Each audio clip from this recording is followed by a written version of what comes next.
Um, Congratulations to my subscribers, man. 3 or 4 fights wrong, if I'm not mistaken. They got 10 fights correct. Me, on the other hand, I'm very disappointing. I got like 8 correct.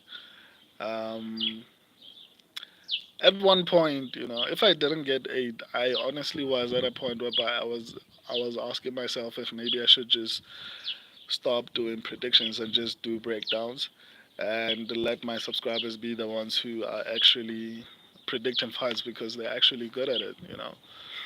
I hate being wrong, especially because I put in a lot of work into my predictions. And I know I'm too hard on myself. Obviously, it's largely because I'm not doing this full time. I think I could be doing significantly. The fact that I'm one of the best predictors on YouTube, despite the fact that I'm not even doing this full time, um, says a lot about the potential. I know I can become even better if I'm doing this full time. But unfortunately, I'm not making enough money from YouTube to be able to do it full time. Another thing is, I think I've realized why and to some people, getting 8 fights correct might be great. For me, it's not, man. Like it's a massive loss. Um, it's a massive loss on my part. Um, the results were decent, but I'm not happy with them.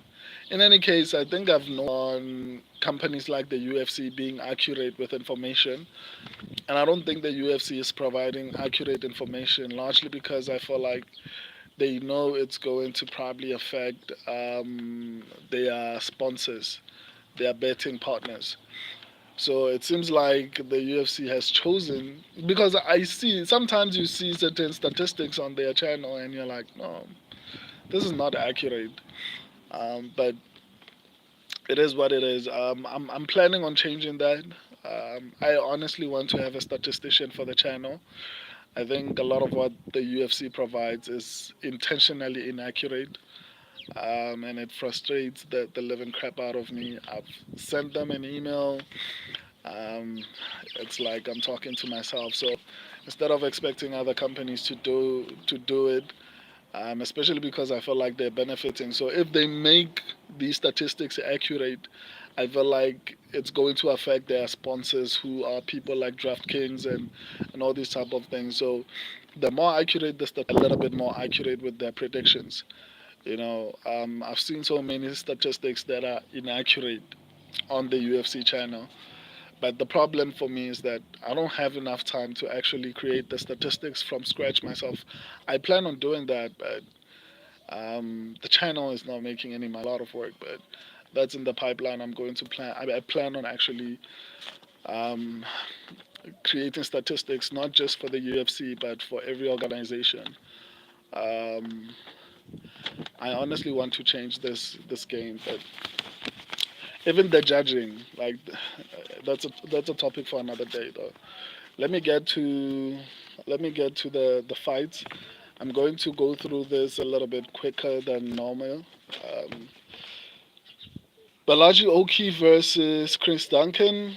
I went with Oki. My subscribers went with Chris Duncan. My subscribers were correct on this one. I think Balaji Oki did not look that horrible.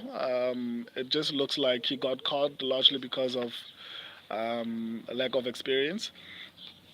He nonetheless lost, and it felt like my heart was being stabbed. I hate losing, guys. Like, if you don't know, if you're not a regular subscriber or a regular viewer, I hate losing. My subscribers got this one correct. Kudos to Chris Duncan, man. He looked game and he deserved to win. I'm excited to see how he performs in his next couple of fights. Nora Conole versus Jacqueline Cavalcanti, another one. My subscribers went with Jacqueline Cavalcanti. I went with Nora Conole. This one hurt because Nora Conole looked horrible. Like, she looked like she was the one who Jermaine Durandam in. So the fact that Jacqueline Cavalcanti looked like that against someone who was preparing for a month. I mean, but it's expected. It's women's MMA. Even though, a lot of the fights that happened the way they did, I actually called it in my prediction video. Hate losing. But yeah, Nora Connolly looked horrible. Congrats to my subscribers. They got this one right. Jacqueline Cavalcanti looks like she's going to be a really, really interesting prospect. But, when it comes to WMMA, these women look sensational. And then in their next fight, they don't look as great as they did. So it sucks. But anyway, we move on. Um, Daniel Barres versus Victor Altamirano. Uh, my subscribers and I went with Victor Altamirano. Um, Barres looked good, man. Like, he looked sensational in that particular fight. I mean, Altamirano tried to actually get back into the fight, but I don't feel like it was enough. Um, Daniel Perez actually won this one. This was the first fight my subscribers got wrong. Um, I wasn't doing so well. On to the next one. Aileen Perez versus Daria Zelesnikova. My subscribers and I went with Aileen Perez. Yeah, man. I think even in my upset predictions, I actually did say that I am a little bit more confident in Aileen Perez, but I was a little bit worried because it's WMMA. Uh, Walter D. So Alex Pereira by spectacular KO versus Roundtree. Legistrim, brother. Um, Man, I need to. I forgot about the fact that the stream was lagging last week. I'll try to. Please remind me in the comment section before I do the final predictions for UFC 307. I need to fix this problem. I'm sorry about that. I sincerely apologize. I don't know what's causing this. Kevin Holland to lose. I think he's done. Yes or no? Might be crazy. As far as Alex Pereira, I'll try to break down the fights properly, but the only thing that concerns me about Alex Pereira is his age. But apart from that, I don't feel like there's anywhere Khalil Rountree is better. Pereira has the power, reach, technique. I don't see a path to victory for Khalil Rountree. And that's one of the few fights that my subscribers and I agree that is safe. And fun fact, actually, on the Renato Moicano card versus Benoit and Denis, all the fights that my subscribers and I said were safe actually hit. Like, all of them won. So I can't remember all the fights that we said were safe, but we said, who's this other French dude who was fighting? I forgot his name. He was added in onto the card last minute. Tyler Lapiles. We said Tyler Lapiles was safe as well, and all of them won. So I'm really happy about that. Um, I would like to be correct about fights that I actually say are safe.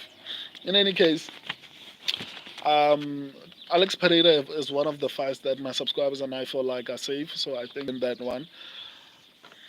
Um, Kevin Holland, I don't know, man. I think Kevin Holland is a little bit younger. He's not too horrible at striking. The fact that he didn't get knocked out by Michael Venom Page says a lot about his abilities. Obviously, he was a little bit slower than Venom Page, but I mean, Roman Dolidze was outstriked by Marvin Vittori, so I don't expect him to be any better. Beating Anthony Smith is not a massive achievement in my opinion. Um, but I'll talk about it in depth this coming Wednesday. I'll do the final predictions on Wednesday. Let me just get through this prediction result. I'm not very happy about it. So yeah, my subscribers and I picked Aileen Perez. She looked good. Hopefully, she continues to improve and she doesn't slack off. But she seems determined, and I think Aileen Perez might have a shot at actually making a decent run. The reason I say this is because a lot of happens to a lot of female MMA fighters who are decently looking, right? A lot of female MMA fighters normally when they get into the UFC, they're not that popular, and then what happens is when they start to become popular, um, they are able to make money in other ways outside of the UFC. I'm not saying Aileen Perez was making money, and I'm not was making a lot more money outside the UFC. I'm just saying she was in that OnlyFans type. I'm not 100% sure, but she was in that OnlyFans type of situations before she was in the UFC. So I think because of that, she'll be a little bit more focused because fight. I know that she twerks, but I think she understands that she needs to work really hard to actually get to the belt. And I think Aileen Perez might be one of those exceptions of women who might actually OnlyFans. So it's not like the fame is going to distract her because she was on that particular platform. I could be wrong, but I think she has a shot at actually performing decently well in the UFC. On to the next one, Tyler Lapulas versus Vince Morales. My subscribers and I went with Tyler Lapulas. I actually expected Tyler Lapulas to dominate this fight. I mean, he won, but not the way I expected it. Yeah, there's nothing much to say. It wasn't that impressive, especially because he was fighting Vince Morales and he couldn't even finish him. But yeah, my subscribers and I went with Tyler Lapulas. Roberts. My subscribers and I went with Ludovic Klein. I don't want people to think that Ludovic Klein was exposed, is a fraud, or whatever the case is, because I've never seen Roosevelt Roberts look that good in a fight. Camps, and it seems like the camp, I think it's Kill Cliff or something like that. I think that particular camp, that particular gym, might actually turn him into a title contender. Unfortunately, I don't know how old he is. I'm hoping that he's like 33, 32, so that he still has like a title run in him because he looked sensational. I don't believe Ludovic Klein was exposed. I just believe that Roosevelt Roberts looked good in that particular fight. So yeah, that was an incredible performance from Ludovic Klein, especially because I felt like Roosevelt Roberts looked very game in that particular fight. Congrats to both of them. I feel like they're future contenders. I feel like they have the skills to be ranked. Both Roberts was trash in my opinion before this fight, but since moving to Kill Cliff, man, he looked good. I don't want to lie. Anyway, on to the next one. Omar Sy versus Dawoon Jang. My subscribers and I went with Omar Sy. I honestly didn't expect Omar Sy to perform that well, especially on the feet, because I honestly didn't like his cardio in the first. And he, what I was scared of was happening in the first round. He looked like he was about to gas out, and I don't know. He went back to his corner, and it seems like they told him what to do, and then he recovered really well and started performing really exceptionally well in the striking. And I look forward to him improving. I think he needs to cut a little bit of that muscle. It's weighing him down. He's not as fast as he used to be. If he fights someone like Alex Pereira, he's going to knock the hell out of him, out. If he fights someone like what's his name, Jamal Hill, is going to knock him out. So I think he should lose a little bit of that muscle or just move to heavyweight because at light heavyweight he's very slow. But he looked good. His striking looked really improved. Yeah, there's nothing much to say, but I look for Ian Kutelaba versus Ivan Erslan. My subscribers and I went with Ian Kutelaba. Um, One of my subscribers actually called how Kutelaba should fight. He said that Kutelaba, if Kutelaba is smart, he's going to wrestle, and that's exactly what he did. Um, I don't like the fact that he was on his back in the final round, but nonetheless he still won. I think Kutelaba, if he tries and works hard to actually be a little bit more consistent, he can be a serious problem. Um, I don't know what his performance against Urslan says because I mean Urslan does not have that much experience in the UFC and he still gave Kudelaba problems. But maybe that means Urslan is a decent fighter. I don't know. I guess we'll just have to wait and see as time progresses. Anyway, on to the next one, Fares Ziam versus Matt Frivola. My subscribers went with Fares Ziam. I went with Frivola. Wow. My subscribers were on fire on this particular card. They did exceptionally well. If you're wondering how the subscribers vote, go to the community section. Fights come out every single day. So yeah. So man, Fares Ziam looked good in that particular fight. I honestly didn't. I knew that Ziam was a little bit taller, but man, the height difference was crazy. Um, yeah, I don't feel like it was even close. Fares Ziam was just dominating him, and it was crazy to watch. I'm looking forward to seeing how the fight, rather how Fares Ziam grows into that particular division. That division has a lot of exciting talent. So yeah, it seems like Fares Ziam might be one of them. On to the next one, Morgan Charrier versus Gabriel Miranda. My subscribers and I went with Morgan Charrier.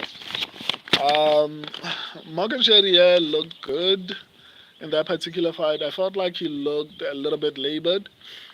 But I guess he and Gabriel Miranda was also like fighting. Like he wasn't just there to get knocked out, even though he got knocked out. He looked like he came there to fight, and he looked like he came there to leave his soul there. And kudos to Morgan Charrier for actually getting it done the way he did. I'm sure it wasn't easy. It looked entertaining. I was on the edge of my seat, largely because I didn't want to lose any other fight.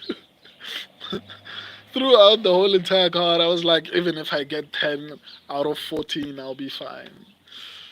Uh, anyway, yeah, my subscribers and I got this one right. The Morgan Shady, I'm curious to see how he performs against higher ranked and the young trying to build him up. On to the next one, Kevin Josette versus Brian Battle. My subscribers and I went with Brian Battle. I don't understand. Okay, let me not trash other people. I mean, I got 8 fights correct and 6 wrong, so who am I? Um, congrats to my subscribers, man. They did really well. I'm proud of them.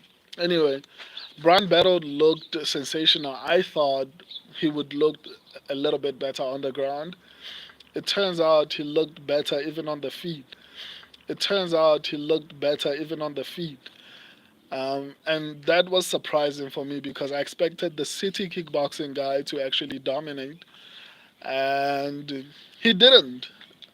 Even though I picked Brian Battle, I remember I said this fight was 53% risky. Oh, okay. It seems like I had a bit of confidence, even though I said it's still risky.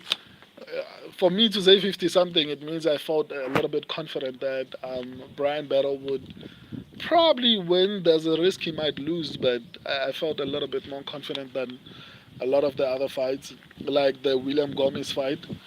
Um, so yeah, Brian Battle looks like a really, really interesting prospect, which is crazy because when he won the Ultimate Fighter, I was like, he's not gonna go far.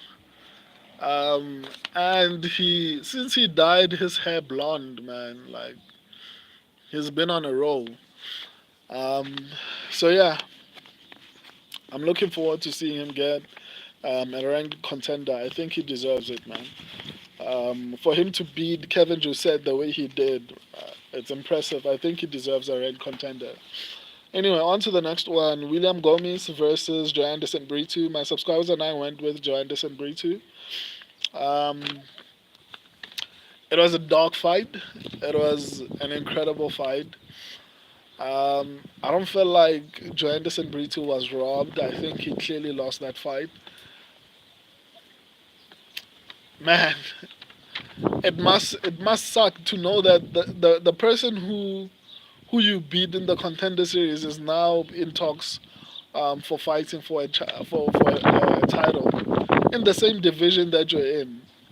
Um, I honestly thought like Janderson Brito would have a little bit more power and speed and maybe would hold their grappling advantage. William Gomez seemingly is honestly improving, which was impressive. So congrats to him, and I'm looking forward to how he performs. For him to actually beat Joe Anderson Brito like that, I mean, it was really impressive, and I look forward to how he performs in the future. So yeah, on to the next one. Nassourdine Imavov versus Brandon Allen. My subscribers and I went with Nassourdine Imavov. Um, Also another dude who surprised me. Man, the French guys were except except except Benoit Saint Denis. But okay, let me not do that to him. I'll explain a little bit when I get to him. But the French guys, man, were on fire, dude. Like they outperformed. Like I feel like they would have lost if it was any other card. Uh, I felt like they had a lot of pressure. Like we're fighting at home. We have to deliver, we have to win. So it seems like they put in a lot more effort into their camps because, man, Nassourdine Imavov was actually winning the grappling exchanges. I thought Imavov would actually win the fight on the feet, and he actually won it by mixing in the grappling and everything like that. And he was the one who was actually being successful with the grappling exchanges. And I thought that's where Brandon Allen would dominate. But man, wow. It's the same as William Gomez. I thought he would struggle on the ground and he was performing exceptionally well. Um, the same with the Faresiam. Like, it was incredible to see, man. Even Omar Sy, like, I expected him to dominate on the ground and he was just outstriking the dude. Anyway, Imavov looked good. I think if Hamza Chimaev wins the if Hamza Chimaev beats Robert Whittaker, he's probably going to fight for the belt.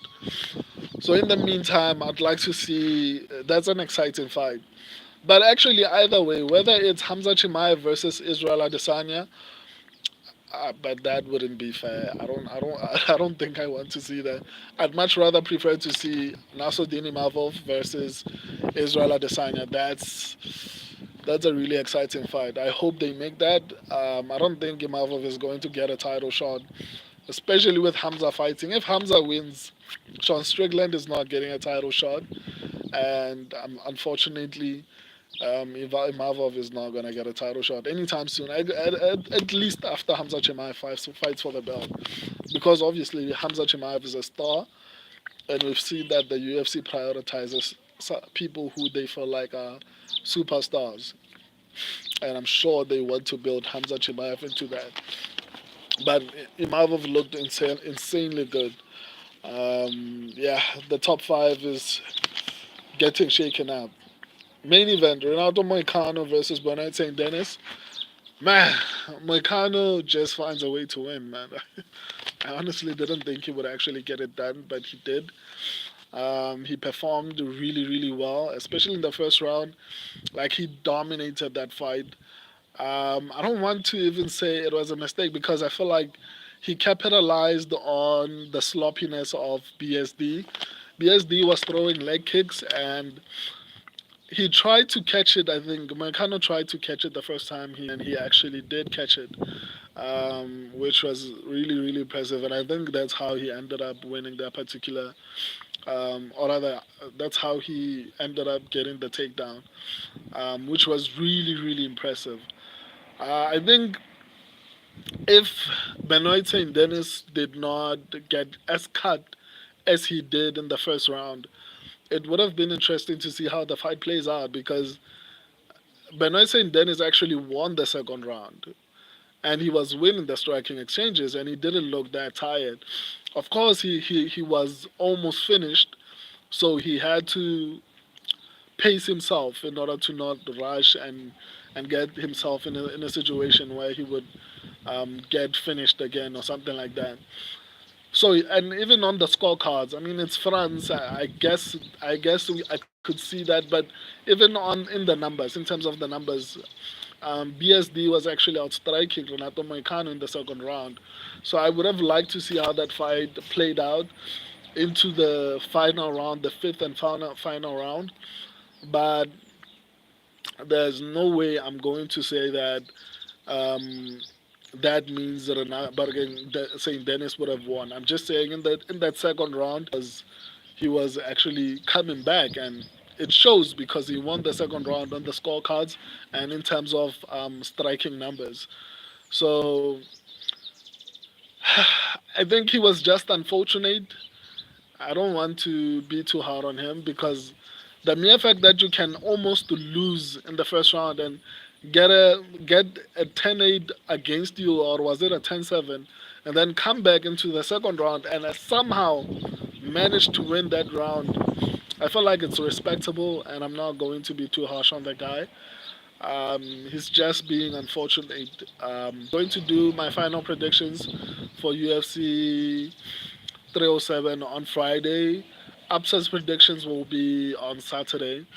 Maybe I'll try to add in a couple of streams in between.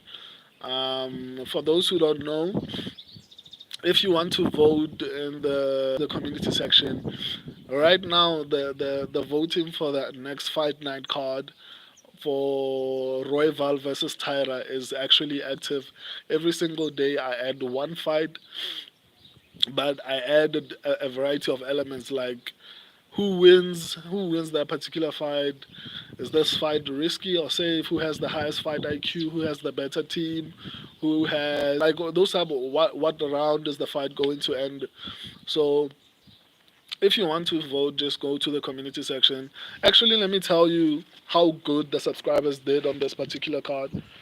Um, they did better than me. Let me count the amount of fights they got right. It's one.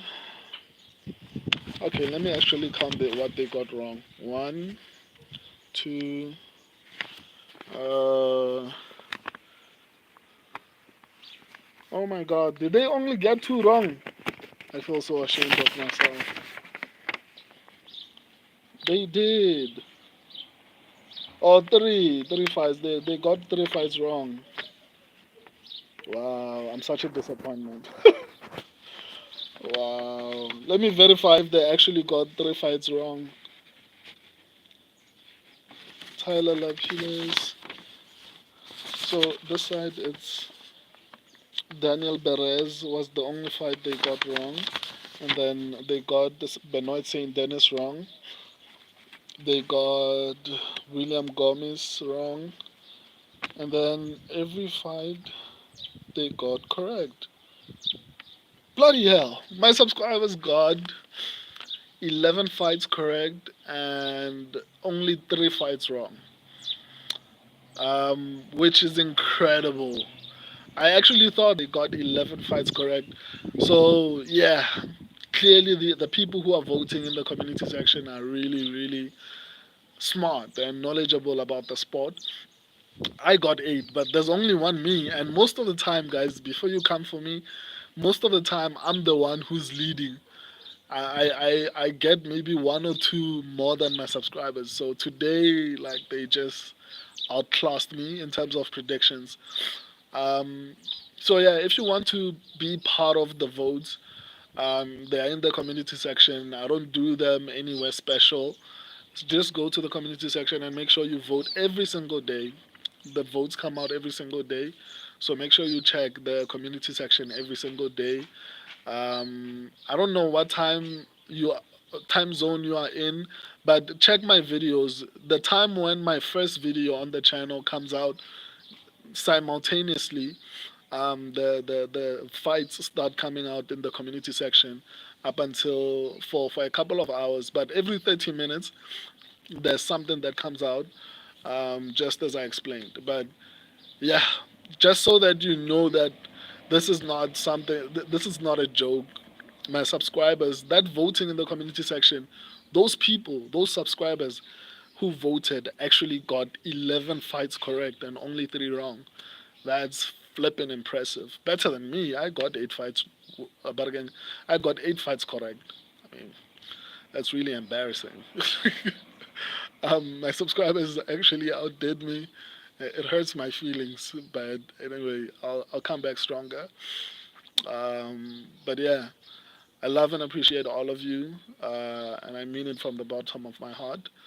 I'm glad and I'm proud of myself that for including the subscribers picks, because now I know, if not the very smartest, because my subscribers are actually better than Topology um, members at predicting fights. Because if you compare my subscribers' results in terms of prediction accuracy, and you compare it with the Topology predictors or something like that, my subscribers have a higher, a better prediction accuracy.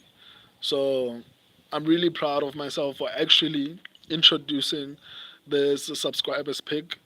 And I'm proud to say I'm the only one and the first one. No one should steal my idea. So yeah, if you want to vote, go to the community section. There's so many things. The subscribers decide who they think has the highest IQ, better cardio, who has the better team, who's harder to finish, all these type of things. I'll see you